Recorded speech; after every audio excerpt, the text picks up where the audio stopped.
If there's one truth, why didn't we all find it? Why didn't every tribe, every culture, every ancient people arrive at the same answer?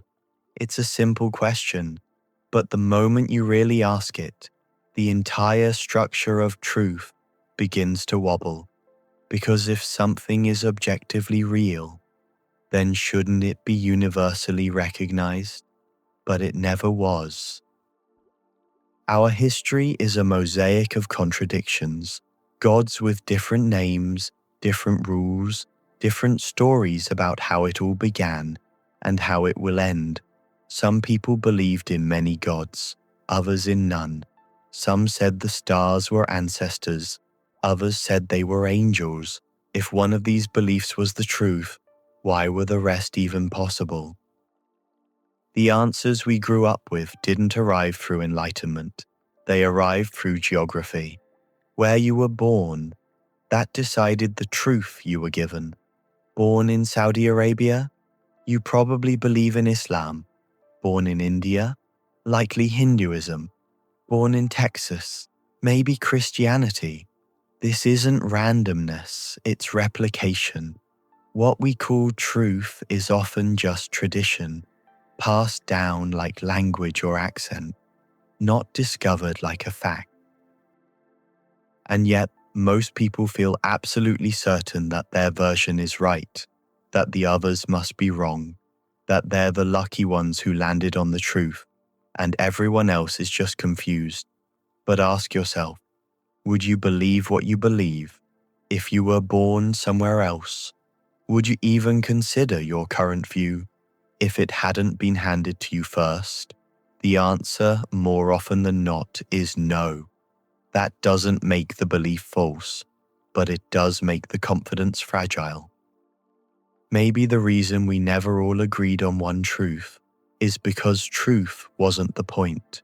Maybe belief evolved more like a mirror, reflecting our culture, our environment, our fears, not some eternal reality. If your land was harsh, your gods were harsh. If your life was uncertain, your myths promised order. If your tribe needed unity, your story promised a chosen people.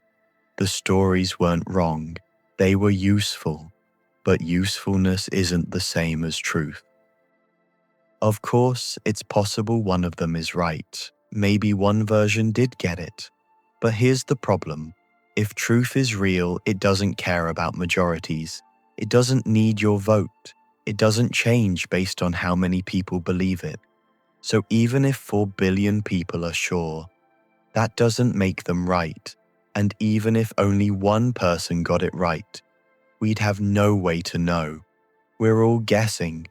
Some guesses are older, some are louder, but they're still guesses. Maybe we're asking the wrong thing. Instead of chasing the one truth we all somehow missed, maybe we should ask, why do we need to be right so badly? Why does not knowing scare us so much? Why do we treat other beliefs as threats, not just differences? Maybe there is a truth, but maybe we're not wired to find it. Maybe we're just wired to survive, to feel safe in stories, to stick with what our tribe gave us. Maybe the real truth isn't something we find. Maybe it's what's left when we stop pretending we already know. But what if that uncertainty isn't a flaw? What if it's the point? What if not knowing keeps us open, keeps us searching, keeps us human? We act like doubt is weakness, but maybe it's the most honest thing we have. Because when you stop needing to be right, you start listening. You start seeing the people behind the beliefs, the childhoods, the fears, the hopes, and maybe, in that space, something more real begins to emerge. Not a final answer, but a shared question, not a single truth, but a quiet respect for how many different ways humans try to make sense of being alive.